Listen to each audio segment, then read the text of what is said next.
This is the Steel Toes and Scoreboards podcast. Here's Jared Atkins.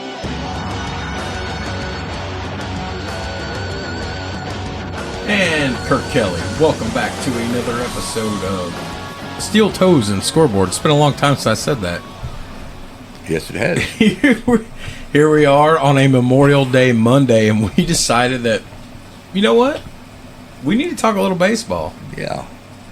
So, today, we are going to do a World Series recap, and I let Puss pick the topic. Of course, you guys already know where I'm going.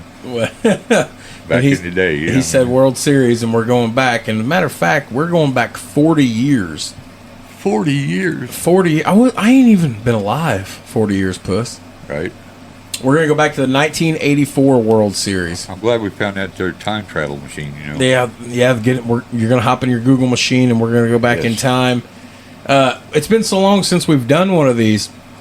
You know, the last time we did a World Series was July 4th weekend of last year. Yeah. 2023 got away from us a little bit. Well, we both had things happen. You know? We both had a lot going on. So, yes. But we're going to do it, and to the best of our knowledge, all information in tonight's episode is as factual as possible. Right. You know, we try not to get anything wrong, and if we play any audio tonight, make sure people understand that we don't own any of that audio. Right. We don't make any money off that audio. Not yet. That's right. it's all Copyright Fair Use Act of the 1970s and all that. All for learning. Learning, educational, entertainment purposes. Hashtag tits, two idiots talking sports. Hashtag tits. Missed the boat. Missed the boat big time. We'd have 1,000 downloads a day. That was our boat, wasn't it? Sailing off. Did you say water boat? I said that was our boat sailing off here, wasn't it? Into the distance. Oh, man. Well, there you go. Water boat, motor boat, it's all the same. Hashtag tits. And then we got into little dinky. Two fat guys in a little dinky. Damn it. All right. So, as you can hear, we've got the air conditioner on the background, but Kurt... That's because we're heavy. Kurt and I are a little fluffy, so yeah. we'll try to silence some of that in post-production, but we're gonna go ahead and run. It feels really good, folks. It feels very good in here. Yes. Because it's nice outside, but it is a little on the muggy side, and I'm a little large, and you're a little large. And when you live in a tin can, what? A tin can. Got a little storm damage out here last night. Yeah. Yeah. Southern Indiana got a little hairy. Yeah. Mother Nature was a little bit. Mother Nature's been a little menstruational here lately. We've been lucky. We have. Which everywhere. Makes me nervous. Everywhere around us hasn't been lucky, Which but it seems like it gets to Southern Indiana and it splits. Yeah. Yeah, no, it goes north and then south.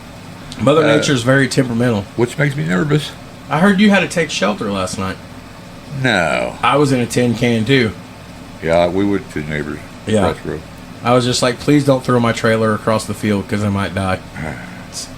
I go from living in that house with a basement to living in a single wide trailer, and I'm like, please don't pick me up and throw Makes me. you think about storm season. It does. Yeah. I mean, people just have a plan. Be prepared. Have a plan. PSA from Steel Toes and Scoreboards: have a safety plan in place for severe weather. Be prepared. I'm gonna dig me a hole in the ground, just go burrow in there. Right. I mean, everybody should have a weather nowadays in weather warfare. Everybody should have a weather radio and a weather plan. Absolutely. I'm just saying, folks. I'm just saying. Coming up next week. Looking out for everybody's safety, you know. I mean, coming up next week, the Conspiracy Files with Kurt Kelly. Nobody else is going to look out for our safety, folks. Right. So, we reference immediately after the 2020 COVID World Series, ESPN came out with a ranking of all 116 World Series at the time. Kurt often asks, well, why don't we go through and rank these? Because we're not smart enough. Well, and I mean, so we go off this list that's 4 years old, but I'm not buying everything on that list. They rank all 116 World Series from worst to first. One, I haven't seen anything, wasn't able to see anything, before 1971, and then probably not even 1971.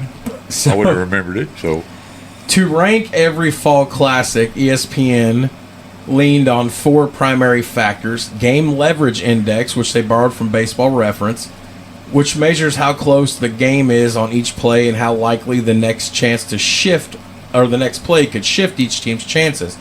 Basically, a game that's close for 9 innings and won on a walk-off in the 10th will rate much better than a game in which a team jumps ahead early. The second is Championship Leverage Index, which they borrowed from the baseball gauge. It's similar to the game leverage, except it measures how close the series is itself. For example, a 7-game series would generally rate better than a 4-game sweep. The last two factors are how memorable the series was. The 1988 World Series wasn't very close, but it's remembered for one thing. Right. Kirk Gibson. Yeah.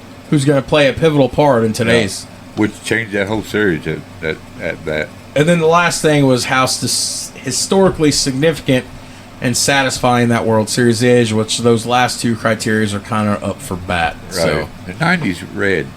The 90 red. The 1990 World Series we did, the Reds and... it was a... It was a 4-game sweep, all right, yes. like everybody predicted, just for the other team. Yeah, so I don't see how what they're coming up with. I don't know. That one should have been ranked way higher, and it was in the 90s or the 80s, wherever it was. And that was all one play, too, the Eric Davis at bat. There was no Bash Brothers present for that game. After Eric Davis hit that home run, it was over. Chris Sabo. You might say there was some sabotaging. Yeah, he's corked bad. All right, Hattie. All right. So the 1984 World Series was Major League Baseball's 81st edition of the World Series. It was a best-of-7 between the American League champion Detroit Tigers and the National League champion Padres. Padres. Yes. Of course, we all know Ethan. Hello, Mr. Evans. Mr. Doyle, how are you? Pretty good. Anyways, the Tigers would win the series. We all know that. Right. And if you didn't, spoiler alert. This was Detroit's first World Series since they beat the Cardinals in '68, which we've already covered. That was our first vintage World Series we covered. Right. But I got some tidbits before we get into this. I know you love the juicy tidbits. Sorry, Kurt. This was the last World Series in 1984 in which the designated hitter was used for games played in an NL team's ballpark. Until MLB's adoption of the universal DH happened back in 2022, which was just a couple of years ago. Go ahead, get it out. No, go ahead. You hate the DH position. Yes, I do. Pitcher's bat. Yes. Grab that piece of lumber, go out there and just go to town. face what you're dealing. I mean, everybody likes the home run ball. That's why you put a DH in. But I'm old school. You're pitcher's bat. Yeah. Now, when I play MLB 2K13, because I still haven't updated and got a new gameplay, I mean, I play as an American League team just so I can use the DH. I just don't know. I mean, if you're in the lineup, you grab a piece of lumber, go up there and face what you're dealing. You know what I mean? You might have hit 37 home runs, but I didn't bother to tell you that you might have been playing as a DH for most of the season so far. That's all right. I mean, it must be at the end of my career there. No. All right, let's get into it. So the Padres would win the National League West division by 12 games over both the Atlanta Braves and the Houston Astros, then go on to beat the Cubbies in the NL Series, where the Tigers would win the AL East by 15 games over the Blue Jays and then would sweep the Royals. Now, the World Series was scheduled to start in the National League Park, but Major League Baseball had a contingency plan to change things to start the World Series in an American League ballpark in the event that the Cubbies had won the NLCS, which, as we know, they didn't. This would have allowed Wrigley Field games to be daytime games instead of... Which really back then we were still having daytime games. Yeah. Now, this you might find interesting. The 84 World Series was a rematch between Sparky Anderson of the Tigers and Dick Williams of the Padres. Right. They had faced off in the 72 World Series, which would have been the Cincinnati Reds and the Oakland Athletics. Yeah. The 84 World Series was Sparky's 5th overall as manager. He also managed the Reds during the 70 World Series, which they would lose to Baltimore, and served as a skipper during their back-to-back World Championships in 75 and 76. The Big Red Machine. Right, the Big Red Machine, the Impossible Dream.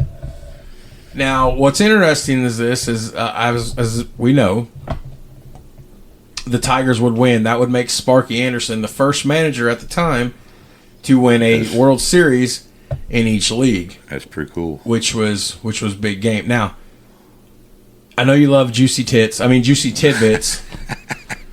So, you know how I always find these nicknames for all the fall classics? Yeah.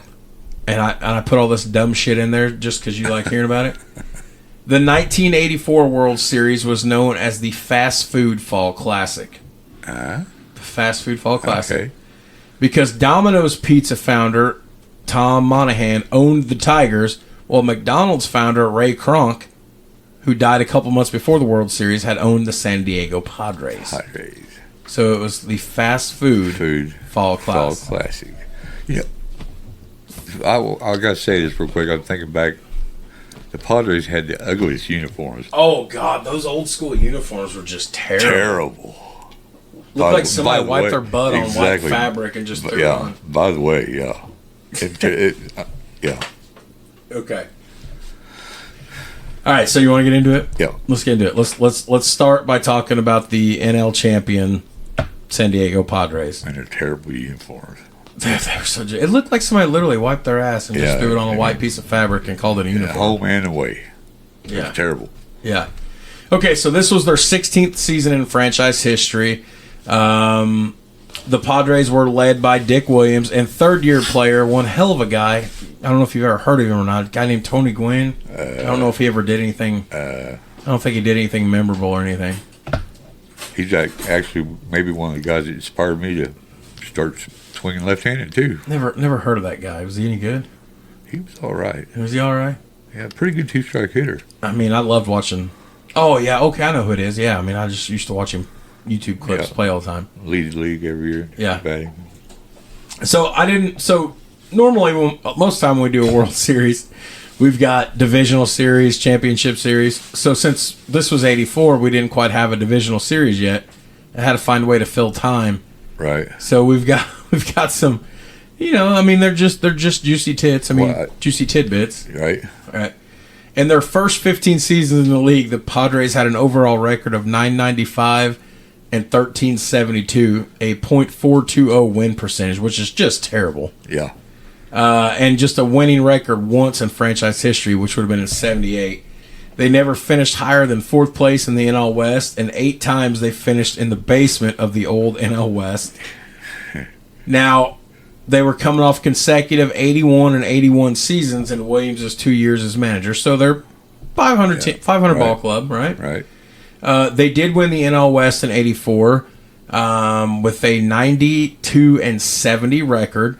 Then they defeated the Cubs 3-2 to advance to the World Series. Steve Garvey. Yeah. Steve Garvey. One of my favorite.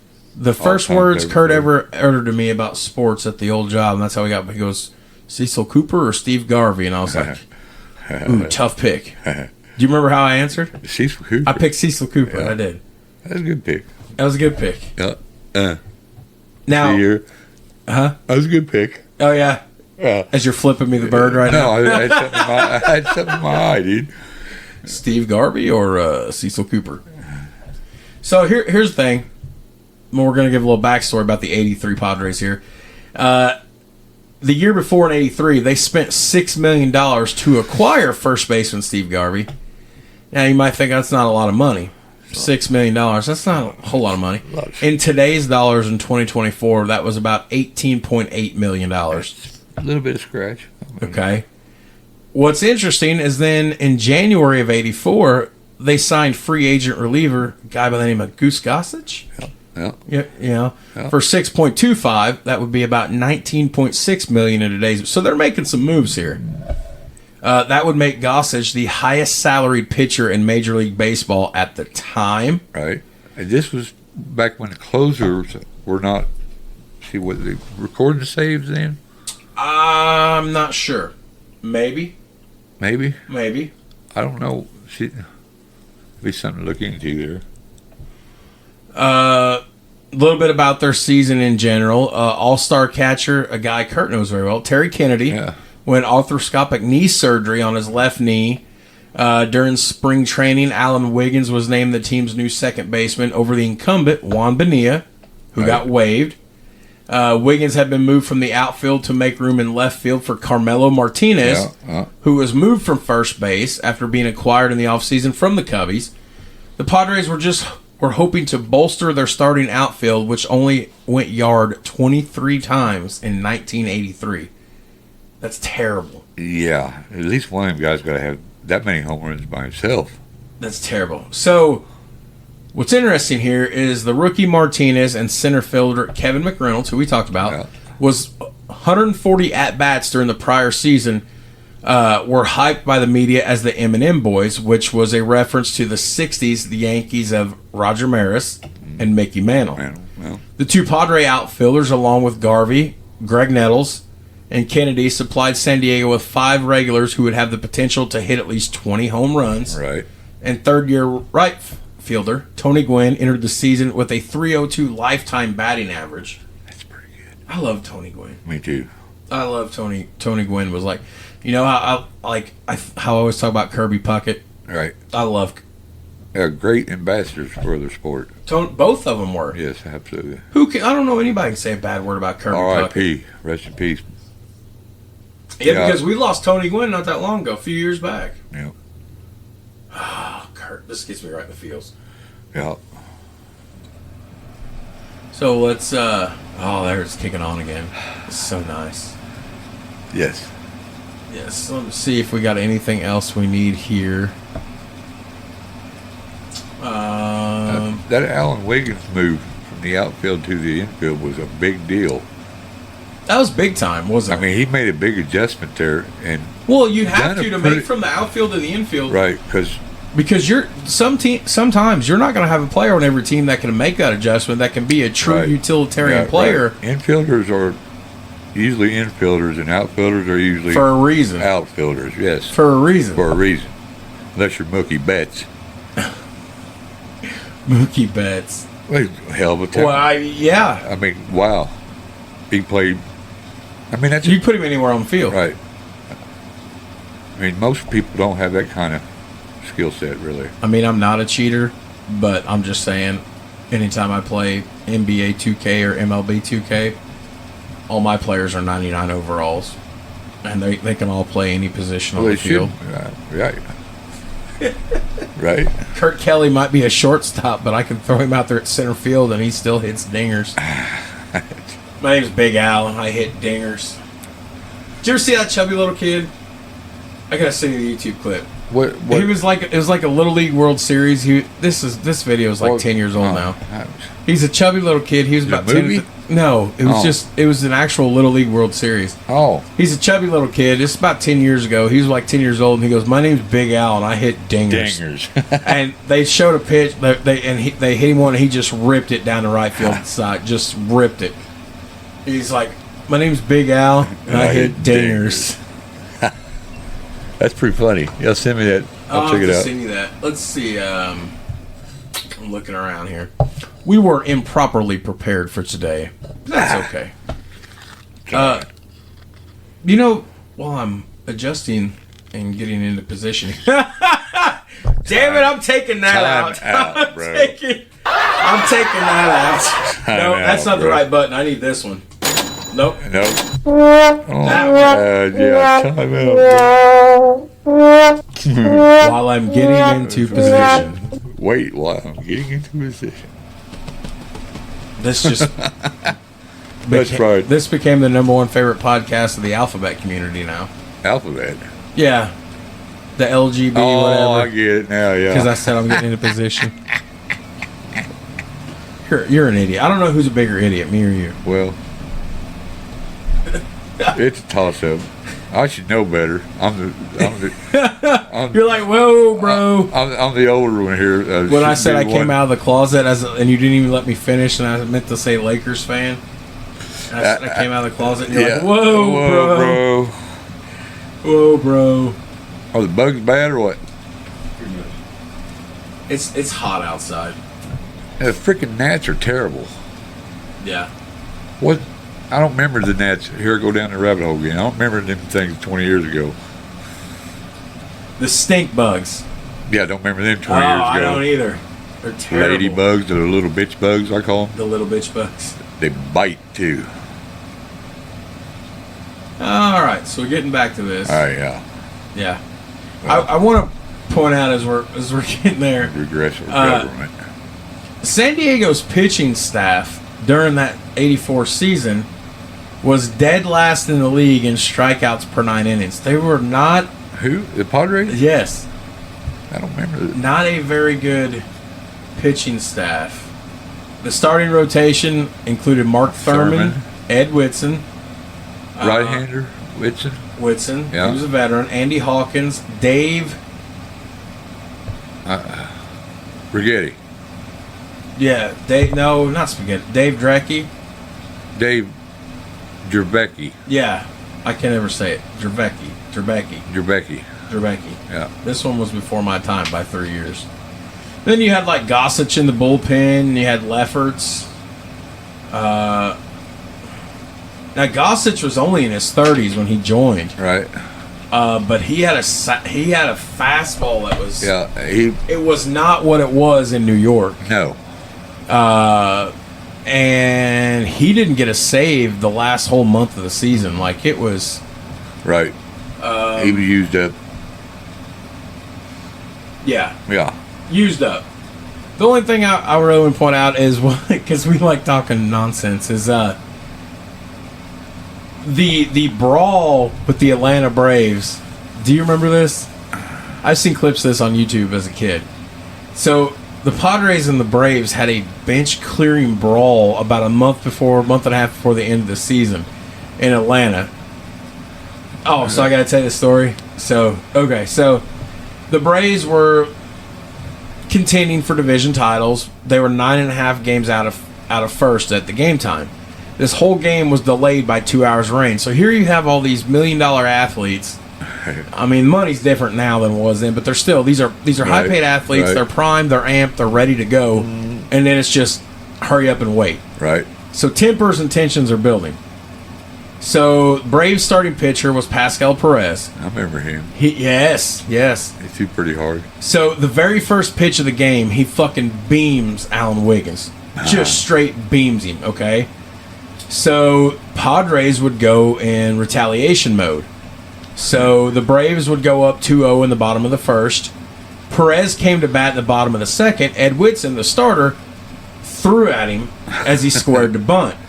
So Perez got pissed off and started wielding his bat and started running towards Whitson.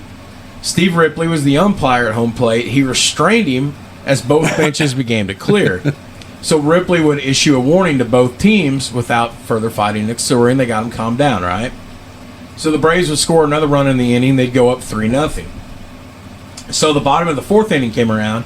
And like this, you can find this on YouTube. You can get your Google machine and just look Padres Braves Brawl 1984. In the bottom of the fourth inning, Whitson threw 3 straight inside fastballs at Perez again. So Ripley, who's at home plate, he ejected Whitson and manager of the Padres, Dick Williams. So Greg Booker replaced Whitson and gave up 2 more runs before facing Perez, who is still the starting pitcher for the Braves and still in the game, in the bottom of the 6th. Booker threw at Perez, and Ripley proceeded to throw both him and the acting manager that replaced Williams, Ozzie Virgil, out of the game. Oh. So this is starting to be okay. So in the top of the 7th, your boy Craig Nettles went yard off Perez, a solo shot. Okay. That caused a lot of people to get pissed off. In the bottom of the 8th inning, Lefferts threw at Perez, and Ripley ejected both him and second acting manager, Jack Kroll. So repeated managers are getting tossed. Like, it's the cluster, okay? That left only a Harry Dunlap to manage the rest of the way. Harry Dunlap. Yeah. Somebody's... All right, never.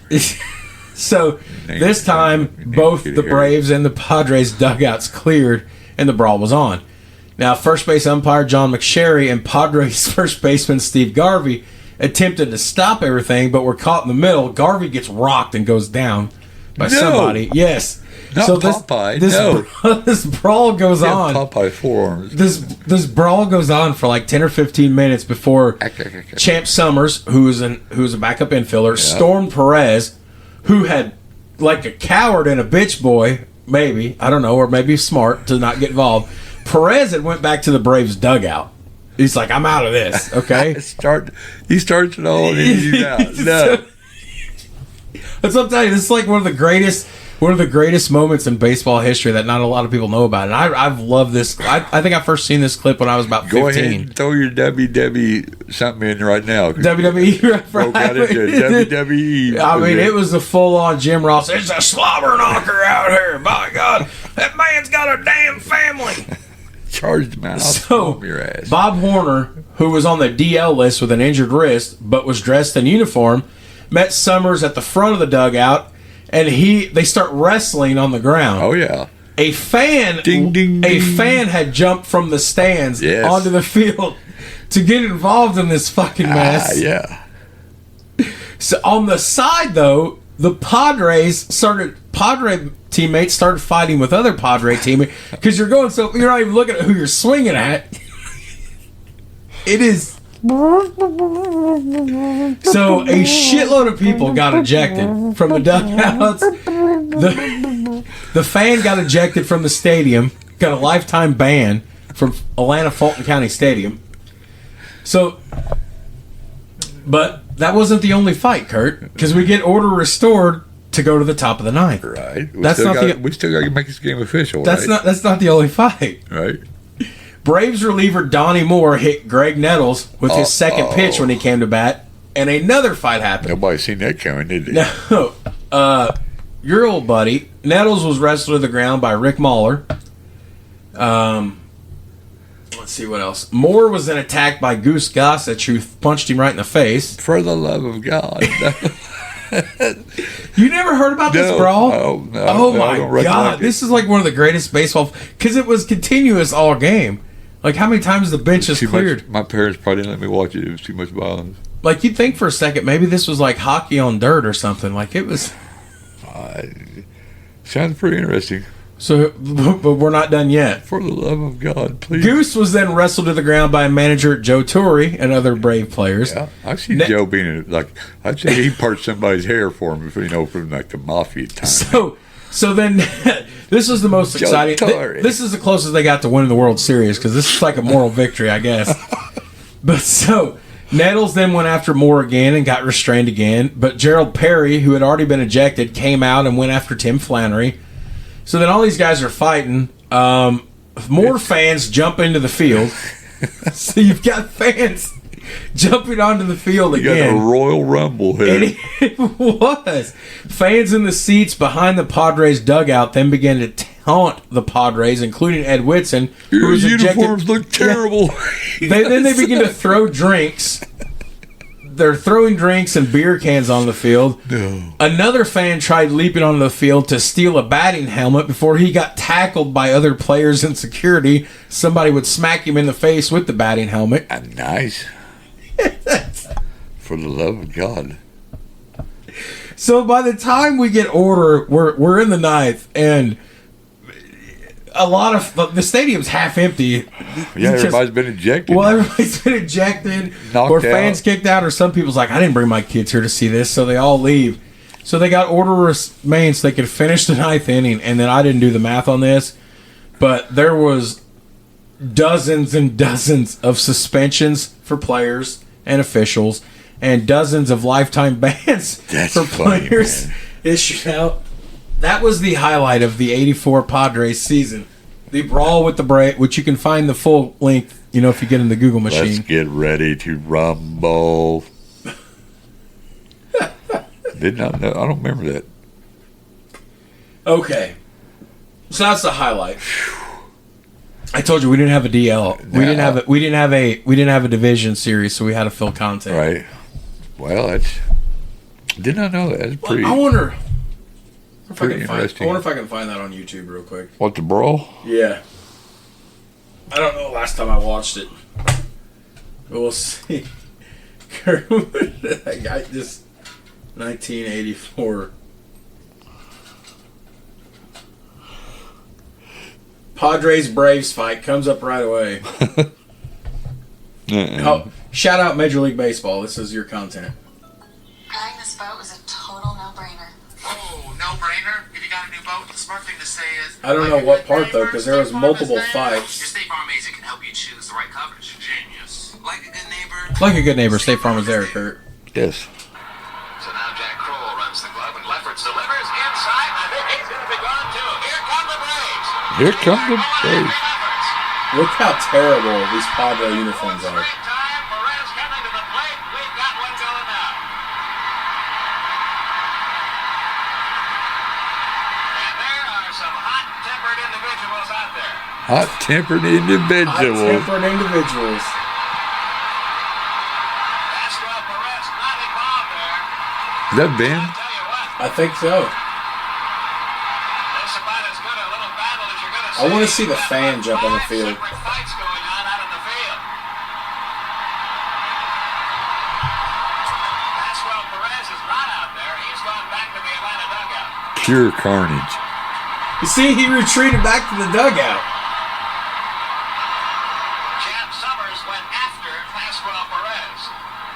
There's people on the ground getting punched right All the now. other players congregated out in the middle of the infield. Summers headed directly for the Braves dugout. He was held back by somebody. Here he goes. Here he Summers goes. is after Perez. Bob Horner is coming up. We've got some fans involved now. Oh, Look, the fans are just jumping. They're this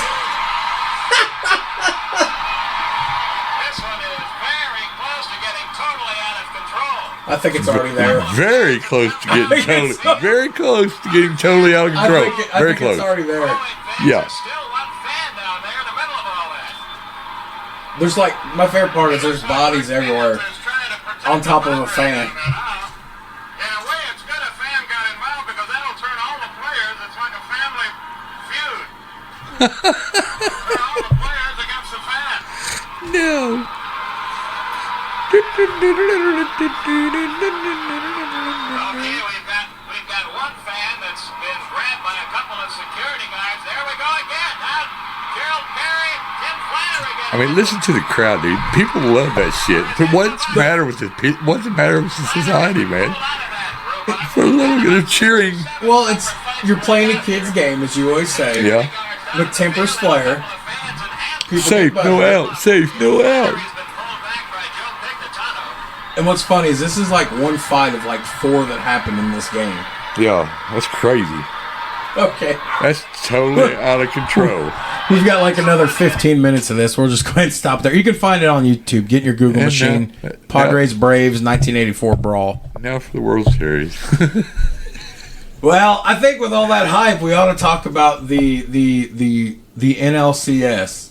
Yeah, nothing like that went on. Yeah. You wanna go through the NLCS, NLC. or do you want to just skip right to the World Series? Well, I mean, we still got to talk about the Tigers too.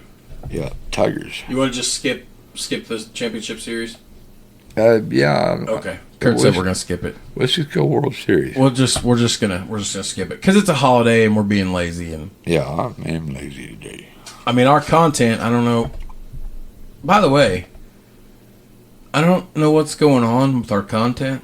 We've not really put any content out in the last month. Well, I mean, I checked last night just out of curiosity. We have new catalog downloads. Somebody did a catalog purge. We had 90 something downloads for the month of May, and we haven't put anything out since the draft night of the NFL a month ago. Huh. Yeah, how about that? That's pretty cool. Somebody out there listening to these two idiots. That's scary. I right? remember when we used to put content out like every other week. That's kind of scary. That is kind of scary. Somebody So we're gonna bypass the. There it is again. Yes. Ah, there it is. It feels good because I'm hot. Hot. So all you need to know here is that the 1984 NLCS was played between the Padres and the Cubs. San Diego would win the series 3-2 to advance to the World Series. This was the first postseason series ever for the Padres, and the first appearance by the Cubs since the 1945 World Series. I would like to point this out because I like to throw shade at Cubby fans because I hate the Cubbies. Chicago would take a 2-0 series lead, but San Diego would prevail back, which contributed to the mythology of the curse of the Billy Goat. Billy Goat curse. Yes. Yeah, yes, the Billy Goat fans were. Yeah. Yes, I mean, they wasn't ready to win another World Series. They didn't have electricity there yet. My God. my favorite thing about this, though, if you've never seen these, get in your Google machine, would be the Cub Busters T-shirts that the Padre fans were wearing. which featured a Chicago Cubby and a crossed out no sign. Yes. The Cub Busters. I mean, what a NLCS that was. Cubs, Padres. I think the fight with the Atlanta Braves was far more entertaining. Yeah. Okay. All right. Well, let's talk about the Detroit Tigers real fast then. Right. Had a hell of a year. Dominating year. Dominating, yeah. So, this was their 84th season. They came into the league in 1901. That's pretty cool. This was their best season in history. They finished with 104 wins, a 0.642% win percentage. They opened the season 9-0 and eventually topped out their first 40 games at 35-5. Yeah, they got up to a really hot start. 35-5. They never relinquished first place of their division. Yeah, and they were thumping people. They won their 9th overall ALCS and their 4th World Series. I would like to point this out. Evansville, Indiana. Yeah. The Evansville Triplets I remember them, yeah. were a minor league baseball team in AAA from 70 to 74 who played their games at Bosse Field. Right.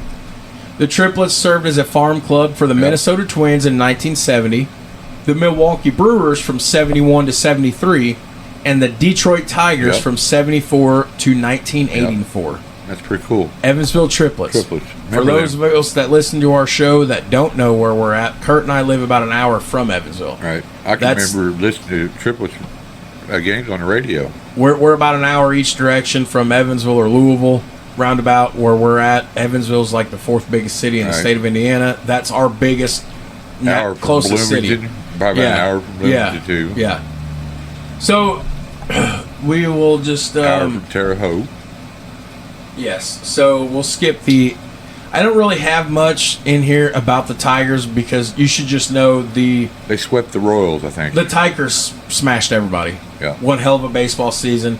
The 84 ALCS matched them up against the Kansas City Royals, who would go on the following year in 85 to win the World Series. Done that one, I think. Yeah. Yes, we done that one. That was our first World Series.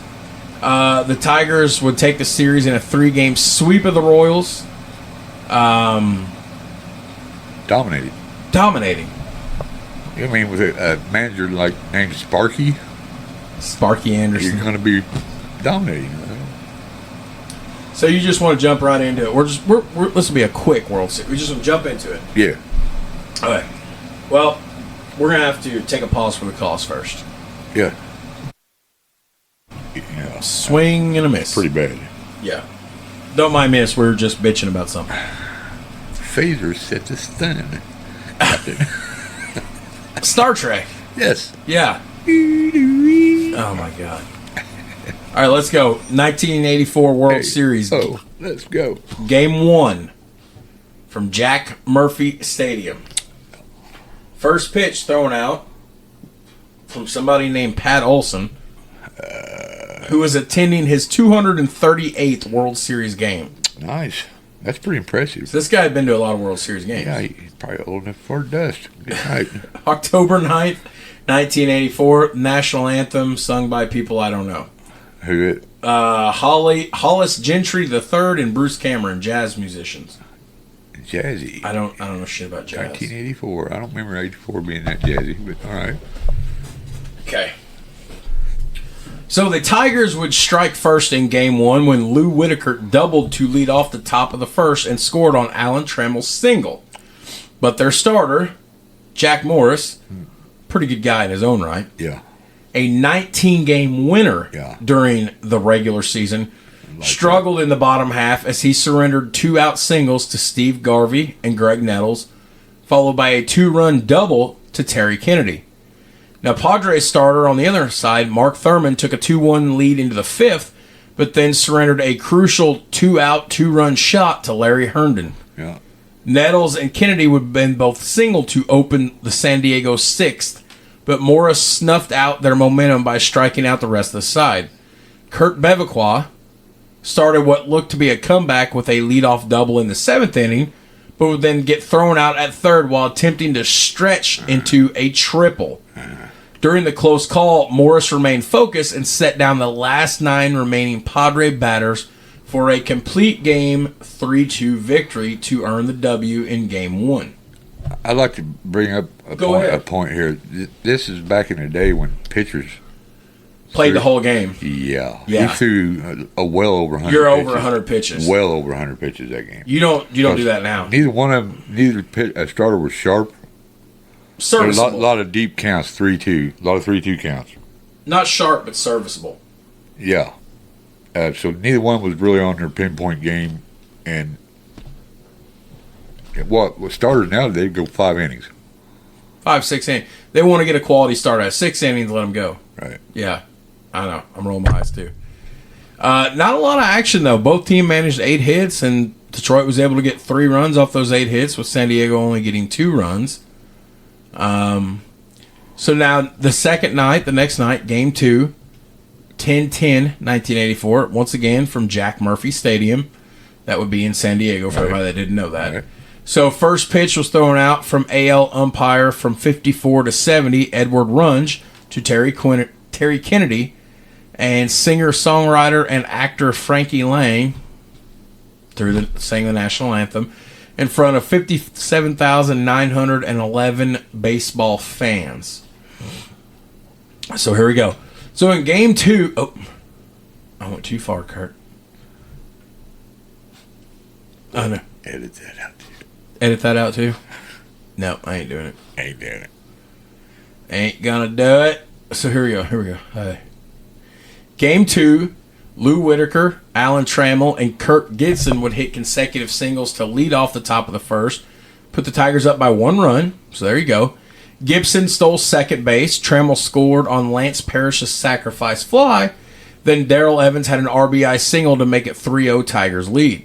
However, Padres starter Ed Whitson was pulled after just 2/3 innings in the bottom of the inning as the Padres cut the lead to 3-1 on Greg Nettles' sacrifice fly. Nettles is pretty solid. Yeah. Then in the 4th inning, Bobby Brown's RBI ground out made it 3-2 Tigers. Kurt Bevacqua then evened the series at 1-1 with a 3-run blast in the 5th inning off Dan Petrie. To this date, that remains the only World Series victory in Padres history. Oh, wow. And Andy Hawkins earned the win with 5 1/3 shutout innings, while Craig Lefferts pitched a 3-inning save. Now, what's interesting is Game 2 at Jack Murphy Stadium marked the last MLB playoff game until the introduction of the universal DH rule, which we talked about. That was just 2 years ago when that came into play, where the DH was used in a National League ballpark. Before this, any World Series game in the AL used the DH, while pitchers would bat during World Series games in the NL parks. Yes. And Kurt Kelly says that pitchers bat. You need to grab a bat and swing. You need to see what you're getting the taste of, right? Yes, that's what I'm saying. Everybody. You need to face what you're dealing to everybody. Right? Some pitchers, there's a reason pitchers are pitchers, because some of them can't hit. Well, that's the reason why Shaq don't shoot threes. Grab a bat, Nancy, and go up there and stand in the batter's box. Grab a bat, Nancy. And, yeah, here you go. Yeah. Okay. Well, I mean, how many, they may not even know they're good hitters. No. So they give them a couple days off here, because now we're going to Detroit. Yeah, most of them are terrible hitters. That's true. So, October 12th, 1984. We'll just go ahead and take the out, please. Yeah. What gets me is I see more bunts from pitchers than I do positional players. I mean, now, some pitchers can hit, people think bunting is easy. People see it. Like, bunting's not easy because you got to know exactly where to position that bat. Yeah, because the pitch has a lot to do with your bunting too. You don't want to be trying to bunt curveballs and sliders and knuckleballs and just bunt a regular fastball right down the middle and just easier said than done. What's the hardest pitch in baseball to hit besides the eephus pitch? For everybody that does not know, I like to throw the eephus pitch on MLB. What an eephus pitch is it's a throwaway pitch. It's a trash pitch. That's why they call it the eephus. It's a breaking ball. Well, you just kind of lob it up there for a you strike. Can throw, and what for those of you that don't know, but you throw the eephus pitch. Most times, you're getting 20 to 30 inches of break on a pitch like this. So it looks like it's coming right at you. Right. Well, if you want to see, and then you get to the strike zone, it drops down. If you want to see what an eephus pitch is, go look at some Cincinnati Reds highlights from let's say 2000 till now. You're probably going to see some because their bullpens always sucks, and they're got starters or bench or position players pitching. Zach Greinke can throw one. Clayton Kershaw can throw one. I mean, but it's just a throwaway pitch. It's just it's the hardest pitch to hit would be. Nobody throws it anymore, but the knuckleball. That's not true. R.A. Dickey threw it that 2012 season. That's how he became. He got like a second chance at his career. That's the hardest pitch to hit, but nobody throws a knuckleball anymore. You know what looks even more beautiful? A knuckle curve. Yeah. What Kyle? That's one of my favorites right there. Yeah, what, the knuckle curve? When you execute that pitch, I know people that don't understand pitching. Like I get my baseball. What I say, my baseball chubbies from pitching, right? Right. Like there is a thing as beautiful pitches. People are like, what's a beautiful pitch? When you see a knuckle curve executed, right, and you see a guy just swing himself from the dirt trying to swing at the son of a bitch. Catcher don't move his mitt. Catcher don't move his mitt. And you can get those. I've seen guys throwing them things and knuckle curves coming in at up over 90 mile an hour. Trying to think. Fucking through a 95 mile an hour knuckle curve. 95, that should not be possible. But like you've seen, there's been instances. Like that. I mean, yeah, and it comes in like it should not be physically possible. Man, I'm trying to think who come up. Bert Hooton would have been the first guy I remember through a knuckle curve. Bert Hooton. You know, I like what don't get a lot of love. I like the old school splitter. Splitter? Just a splitter pitch. Not Rick Sutcliffe. Rick Sutcliffe's in here somewhere. Bruce Sutter was a splitter. Bruce Sutter. Splitter. Mm-hmm. Tell everybody what a splitter pitch is. Oh, you just hold a baseball between your pointer finger and your middle finger. Yeah. And your thumb is underneath the ball. And you're trying to throw it like mimic a fastball with the arm motion. And it's supposed to tumble. And you'll see big leaguers swing at that. Right. And then it's a great off-speed pitch. It's a fastball motion. You follow it up with a fastball. Right. You're trying to make it look like a fastball. Even the same motion and arm, you're throwing it hard, same way, but it don't come out. Because it's wedged in there. You can't get behind it, you know what I mean? Off-speed pitches or breaking pitches? What do you like better? I like breaking balls. Yeah. There ain't nothing better than a 12-6 curve. I don't know. I'm just telling everybody the eephus pitch. Just go watch it. Google it. It's just amazing to see a ball that when it leaves the pitcher's hand, it's eye level, and it looks like it's going to come in there straight down the plate. And then Guys are swinging from the bottom of their shoes. And by the time it gets down there to the strike zone, it's already had 20, 30 inches of break, and you're swinging at nothing. And literally, you'll hear the commentators go, he's swinging a pitch in the dirt there. I mean, I never faced anybody that had a knuckleball. But, I mean, I can only imagine. I think that'd be tough. A knuckle curve would be tough for sure. Okay. So, Game 3, we're back in Detroit. October 12th, 1984, from Tiger Stadium. Motor City Madhouse. Motor City Madhouse. The owner of the Detroit Tigers, John Fetzer, would throw out the first pitch to Lance Parrish. We have a New York Metropolitan Opera singer singing the national anthem, and Aria Berbayan. I don't know who okay. So here we go, Kurt. Game 3. By the time the 1984 World Series rolled around, Tiger Stadium, which was built in 1912, became the oldest ballpark to ever host a World Series. Sorry about your luck, Cubbies. I love that.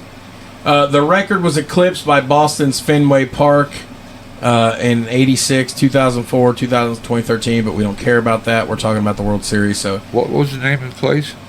Tiger Stadium. Tiger Stadium. Yep. A unique unique stadium. Very unique. Yes. So Tim Lawler failed to make it out of the second inning to start Game 3 as Detroit erupted for 4 runs. Chet Lemon singled with 1 out. Then with 2 outs, Marty Castillo's home run made it 2-0 Tigers. There's a name we don't talk about often, Marty Castillo. Yep. So Lou Whitaker would then walk and score on Trammell's double, and then a walk and the single would load the bases before Greg Booker, would relieve Tim Lawler and walk Larry Herndon to force in another run. So there's some jammed up bad right off the get-go. Yeah. Detroit was known for that all year. They jumped on you early. And that's one thing we want to point out. Like, this team, when your first 40 games, you go 35-5. It's pretty apparent you're going to make a push for the postseason. Yes. And that's what happened. They come out and just offensive juggernauts. Guns blazing. Yes. Lou Whitaker, I don't know if he's in the Hall of Fame, but he should be your quintessential leadoff. Yeah. He's man. Taking deep into count every time. 3-2. 3-2. 3-2 every at bat. Get that pitcher to waste his arm a little bit. Yes. That's all part of a strategy. Now, in the midst of all this mess that's going on, the Padres would get on the board in the 3rd inning with back-to-back leadoff singles off Wilcox, followed by an RBI ground out by Steve Garvey in the bottom of the inning. So now Booker walked 3 to load the bases with 2 outs. Uh-oh. So Greg Harris, in relief, hit Kirk Gibson with a pitch to force the Tigers' last run. The Padres would score their last run in the 7th on Greg Nettles' sacrifice fly with runners on 2nd and 3rd off Bill Shear. Willie Hernandez would then pitch 2 1/3 innings of 1-hit relief for the save, to which the 5-2 victory would give the Tigers a 2-1 series lead heading into Game 4. So Tiger Stadium. So we're coming back the next night for Game 4, Tiger Stadium. You remember how Tiger Stadium looked? The old Tiger Stadium? Yeah. Remember how deep center field was? Deep center field was very deep. One of the Like deepest in Major League Baseball. 40 or something like that? I was going to say, I thought it was like 450. Maybe 450? Something like that. It was one of the deepest center fields. And the right field had that upper deck. It had the upper deck way up closed here. in. Yes. Closed in upper deck. Yes. Yeah. Pretty cool looking stadium. Yes. I miss those old ballparks. I do too. I mean, the center fielder could run for days out there. So Game 4, the next night, October 13th of 1984. First pitch from Tigers Hall of Famer Al Kaline, K-line, yep. to Lance Parrish. The Detroit Symphony Orchestra would sing the national anthem. This game, I have literally one paragraph because there's not much in the way of this World Series at all. Some people may say we pinked a stinker. Maybe we did, but it was an interesting world just because of the domination. Fans, feel free to go watch these Some series. people like the closer games, but Right. we've not done a World Series before where we've done one where one team's just pretty much well, I guess we did in 1990, but Right. nobody knew it. It was going the other. It was Right. supposed to go the other way, but I mean, I'll recommend to our listeners, if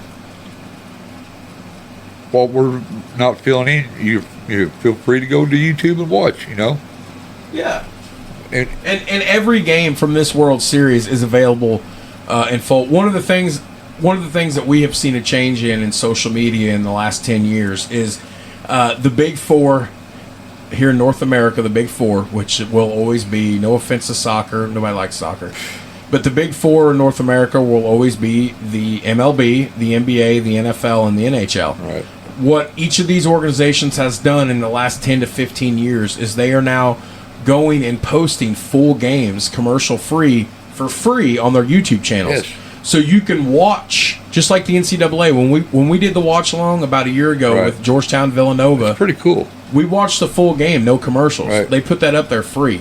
Major League Baseball is doing that now. They're putting all these games up there for free. Trip down memory lane. When we did the Cardinals versus the Steelers World Series or Super Bowl from 2008, that was free, the whole game, Yeah, commercial you literally free. go to YouTube And yes, so we recommend, yes. I know sometimes we're leaving stuff out or we're not putting much. If you really give a damn and you want to see it, go to YouTube. It's there. It is there. Right. So Game 4, And literally, the Tigers just don't. There's nothing. I have 4 sentences for Game 4. The shortest recap in history. Alan Trammell drilled a pair of 2-run homers in the first and the third to account for every single piece of Detroit's offense as the Tigers beat Eric Show to take a 3-1 lead in the series. Jack Morris would get his second victory in another complete game effort, allowing just 2 runs on Terry Kennedy's home run in the second and a wild pitch in the ninth to Kennedy that scored Steve Garvey. Workhorse. He allowed 5 hits. Jack Morris. Workhorse. Yeah. So they're going to give him 2 nights off, but we are going to stay in Detroit because of the format. So Game 5 will be in Detroit at Tiger Stadium. Alan Trammell, Hall of Famer yet? I don't think anybody is a Hall of Famer on that team. Alan Trammell needs to be a Hall of Famer. If they're not... I mean, we're talking about a career hitter like 280. This was 40 years ago. 20 home runs every year. A gold glove every once in a while. I got all that good stuff coming in. So, October 14th, Game 5, Tiger Stadium. First pitch thrown out from Tigers Hall of Famer George Kell to Lance Parrish. The University of Michigan sang the national anthem. Odd. Now this one I got maybe a little bit more. So for the 4th straight game of this 5-game World Series, the Padres starting pitcher, which was Hawkins, I think. No, it was Thurman.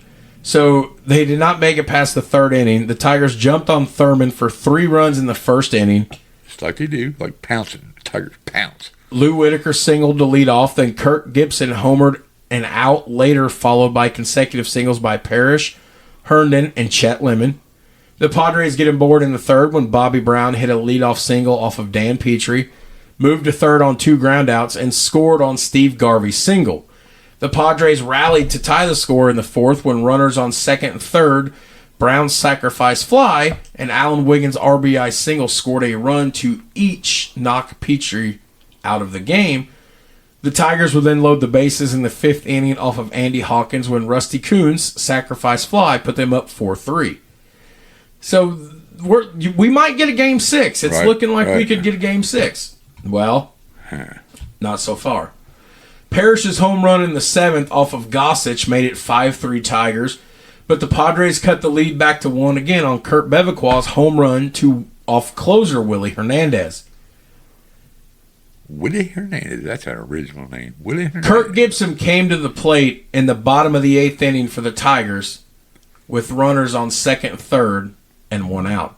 Mm-hmm. So, we're going to play this clip here in just a second. Everybody's listening like, why? Why is he stopping?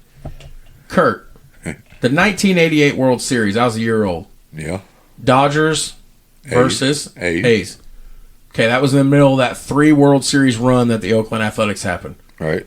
88 World Series isn't that well remembered. No. But what's it mostly remembered for? Oh, man, the walk-off home run. From? Kirk Gibson. Right. Injured. With 2 bad wheels. 2 bad wheels. Vin Scully said it best. You said you'll never forget that. What was the quote? Pandemonium. Yep. Okay. Everybody remembers that. Right. Kirk Gibson had an infamous home run in the 1984 World Series. He was known for that stuff. We're getting ready to talk about this right now. So I want to set the mood again because everybody already knows. When we even said it, even if you didn't know, we spoiled it for you. Tigers going to win this World Series. Right. But the lead's cut back down to 1. Right. So it's 5-4 Tigers. We are in the bottom of the 8th. Right. We got a chance for them. There's a chance for a Game 6. Right. If Padres can pull us out. So we're going to set the mood again. We're going to walk through this, and I'm going to play the clip. 2 on. Okay. So Gibson comes to plate, bottom of the 8th for the Tigers. Runners on 2nd and 3rd. Okay. 1 out. 1 out. Gibson had homered earlier in the game. We talked about that. Now, Padres manager Dick Williams calls timeout, comes out to the mound, talked to Goose Gossage, who, again... First base is open. First base is open.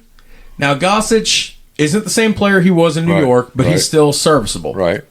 They paid $6.25 million for him. In today's money, that's $19.8 million. You don't spend that kind of money on a pitcher unless you're looking for somebody that's serviceable, that's one of the best in the game and can deliver. Right. And even though at 33, 34, 35 years of age, Gossich's fastball was still declining, he still had the baseball IQ. Right. Serviceable. But look who's at the bat. There's a big situation here. So Gibson is already homered. Right. Gossich comes out. Williams comes out to talk to Gossich. He's going to tell him to walk Gibson intentionally. Put a man on first. I do. They set up a double play. Put a man at first. I don't remember who's coming in to bat behind him. Lance Parrish. Okay. I feel more comfortable that I can get the out with Parrish instead of potentially getting up the home run. So I am putting Gibson on base. Yeah, I don't let Kirk Gibson beat me. I'm going to throw outside, and I'm just going to put him on base. Okay, that's what I'm doing. Right. Okay. Before the at-bat, Gibson had made a $10 bet. This is baseball folklore.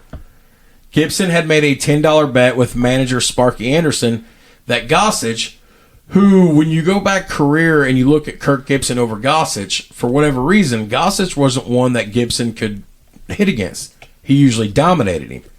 But he made a bet with Sparky Anderson, his manager, that Gossich would pitch to him. Now, I'll tell you why. Because Gibson was a good low ball hitter, and Gossage, when he was at his best, was up in the zone with that high fastball. That's why Gibson hadn't hit him very well. Okay. So, all this is backstory. Now, they're out on the mound for a few minutes here. They're talking. Gossage ended up convincing Dick Williams. He said, let me pitch to Gibson. I got him. Okay? Yeah. I got him. Yeah, I got him. Yeah. Yeah, I got him. Now, we're going to go to YouTube again. For the listeners, all you got to do is hear the sound of the bat here, folks. So, 1984 Kirk Gibson home run. I predict a crack. Where's the clip at? Here we go. Okay, so here is the okay, so here we go. So again, this content belongs to Major League Baseball. We do not own any of the content. It's for learning, education. Learning and educational purposes. Yeah, Ben's calling it too. Yes.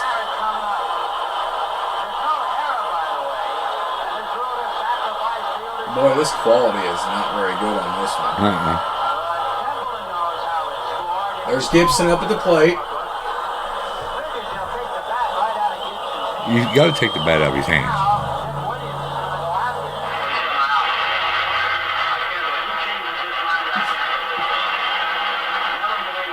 I'm walking. Yeah, I'm throwing. Anybody's walking there. It's a one-run game. Lance Parrish is not a very good runner neither. He hits it on the ground, double play.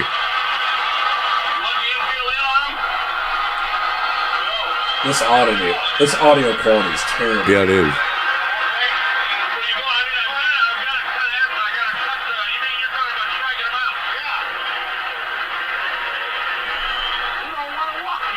Sparky, he don't want to walk to you.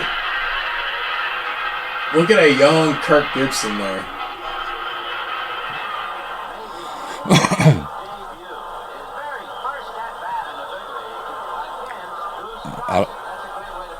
I mean, bonehead here, man.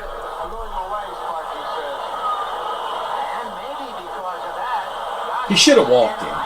Yeah. I mean, I feel this cost him the series right here. Oh, yeah, yep. It's way out of here.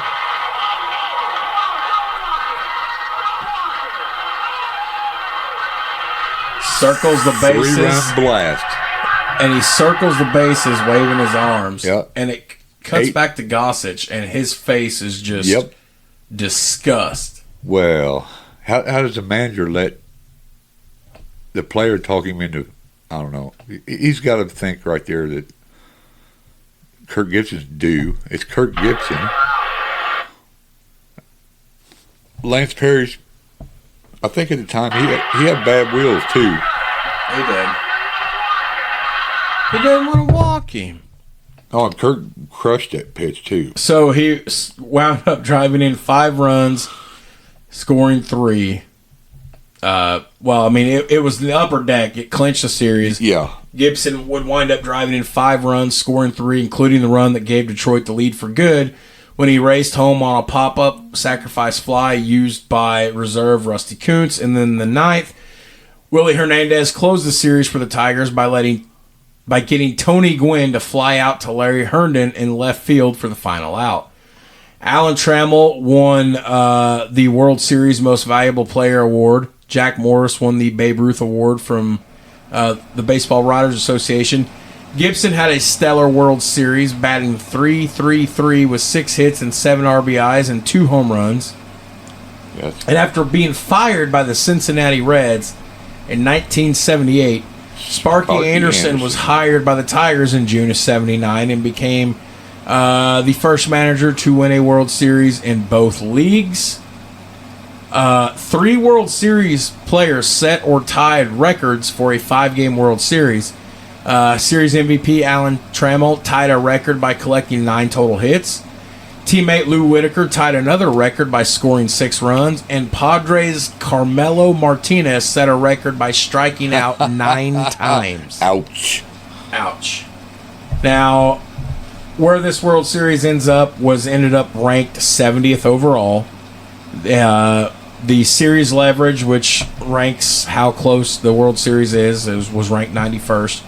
The game leverage was ranked 85th, and ESPN's little snippet says, like the rest of the Tigers' season, a 35-5 start, a wire-to-wire finish in first place, a sweep of the ALCS, this World Series wasn't even close at all.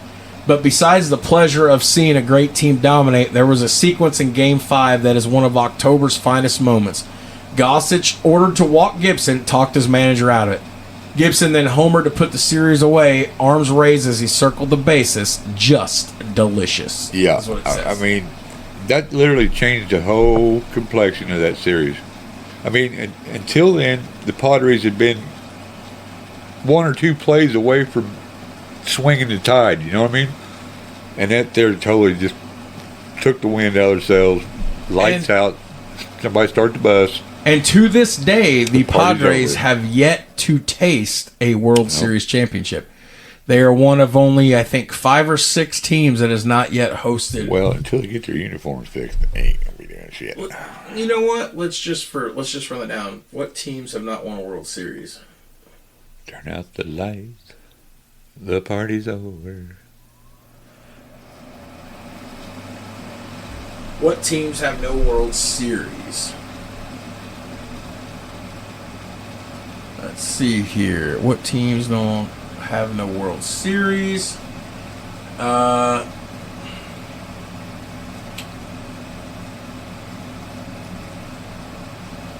Tampa Bay Rays have no World Series. The Colorado Rockies have no World Series. The Seattle Mariners have no World Series. The Milwaukee Brewers. We did it. The Harvey Wallbangers, the 82 World Series. We did that. Right. They have yet to win one. The Padres. They've been to the World Series twice. Of course, they went also in 1998. Right. Against the Yankees, which was one of the greatest teams in baseball history, the 98 Yankees. God, I hate saying that about the Yankees. Yeah. They do Yankee things. They do. But yes, it is the Padres, the Brewers, the Mariners, the Rockies, and the rest. So we have 5 teams. So 25 of Major League Baseball's 30 teams have hosted the trophy one time. That's pretty cool. So, and Kurt, that was the shortest World Series episode in history. 1 hour and 10 minutes. Well, that's a good way to get back in the saddle. We may get back in the saddle. Well, I mean, when you start recording again? Yeah. By God, we'll have to start recording it. At least doing a mini. At least doing a mini every week or every other week. Because there's always somebody doing something stupid somewhere we talk about. Oh, yeah. Like the Steelers. I don't know, figured out what they're doing yet. So I know everybody's probably like, well, why did you go? If this one sucked, why did you guys do it? Well, because when you go back and watch it, it was actually an interesting World Series. Yeah, and all you got to do is go back and watch it. When you recap it, it's kind of like, but also, there's sometimes we like hearing about teams that just blow it out of somebody's ass every once in a while. And what's the matter with taking the trip back into 1984 anyway, right? Yeah. So I'm looking at our numbers, and we've had 93 downloads for the month of May. And I don't know where they are coming from. We had 51 downloads in the state of California. 34 in Georgia. 3 in Indiana. We've got Pennsylvania, New York, and the state of Washington.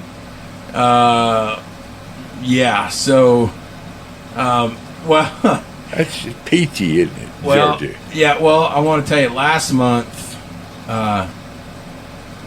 we had our lowest month in show history. We had 9 downloads, but you know what? We were busy. Yeah, we were busy. We were busy, so that don't wake it up. But all time, if I look at our numbers here, for all time, we're doing pretty good. We launched a couple May of 2021. We had 480 downloads. 2022 we had 1,400 downloads. 2023 we had 966, and so far for this month this year we've had 193. But this was like our 82nd episode. I can't believe we actually hit 80 episodes. Right. I don't know anybody that's why they would listen to us that long. But. Well, there's like-minded people, I guess, maybe out there. But we're starting to fill up all over the United States, which is good. But yeah, we got a lot of stuff we can do. I want to do more baseball. We can do basketball, watch-alongs. A nature episode. We need to talk about Killdozer. Yeah, Killdozer. It's a fascinating story. Brilliant idea, dude. So there's all these memes on social media where tyranny.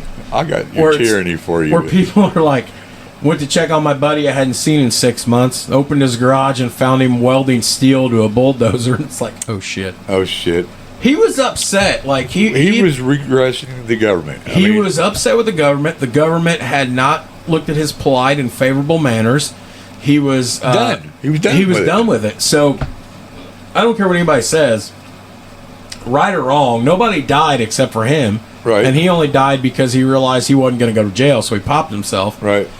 But when he's lowering that concrete on him and sealing it up, he has every intention. He's not coming out of this thing alive. Right. He's done. And the only reason that thing ended when it ended was because he got the dozer hung up.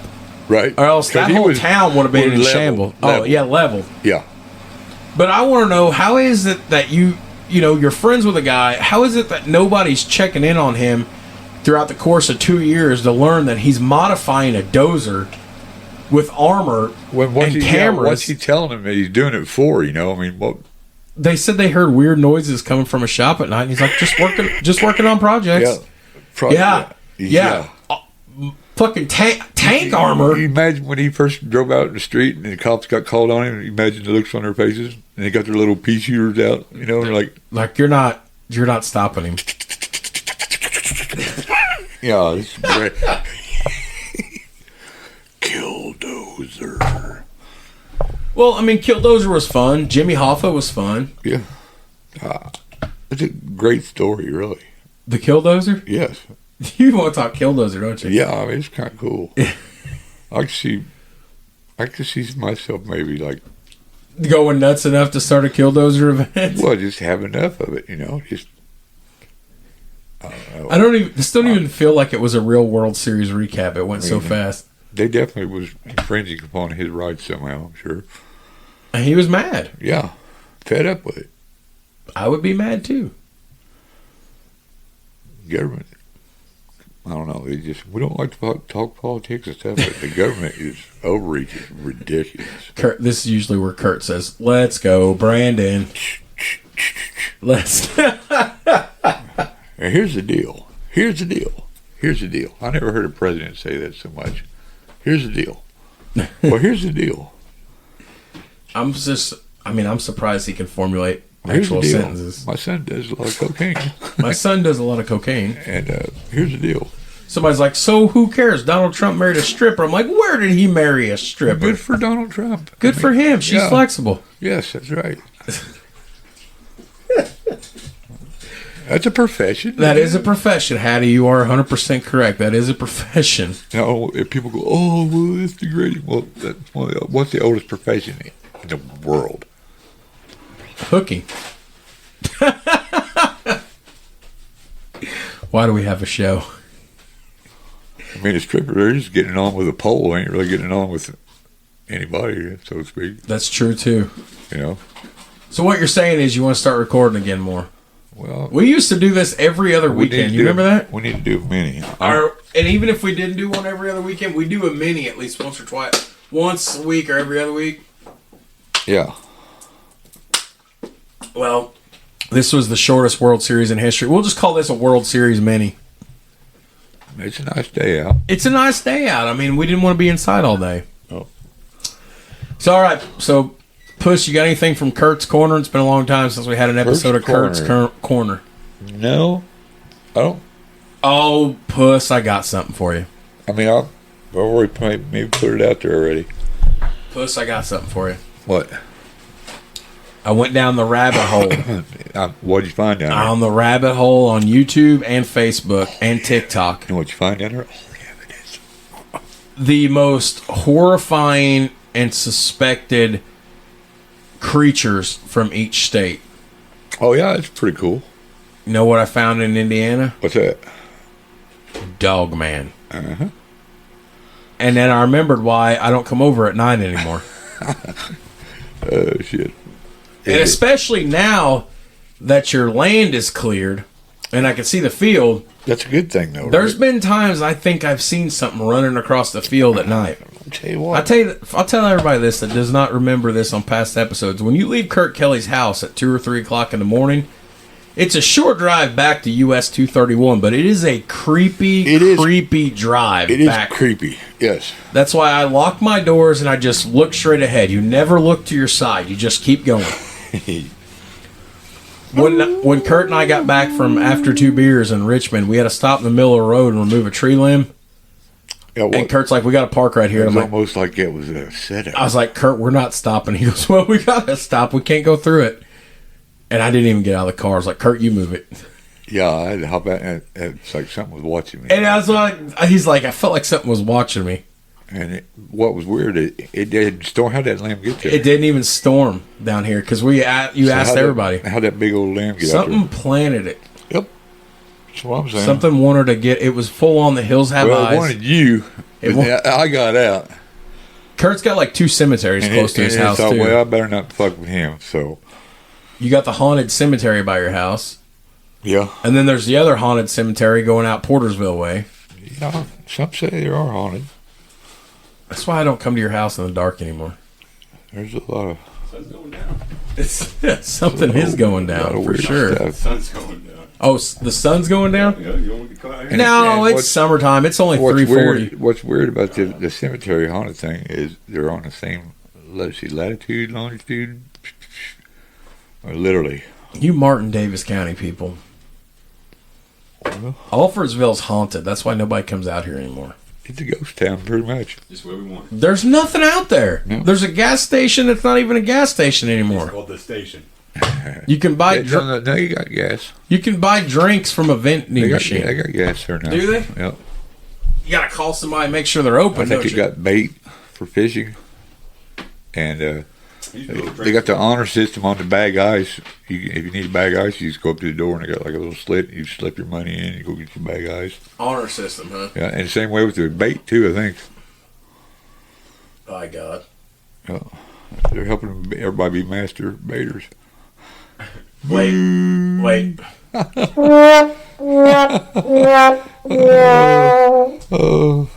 cracked me up.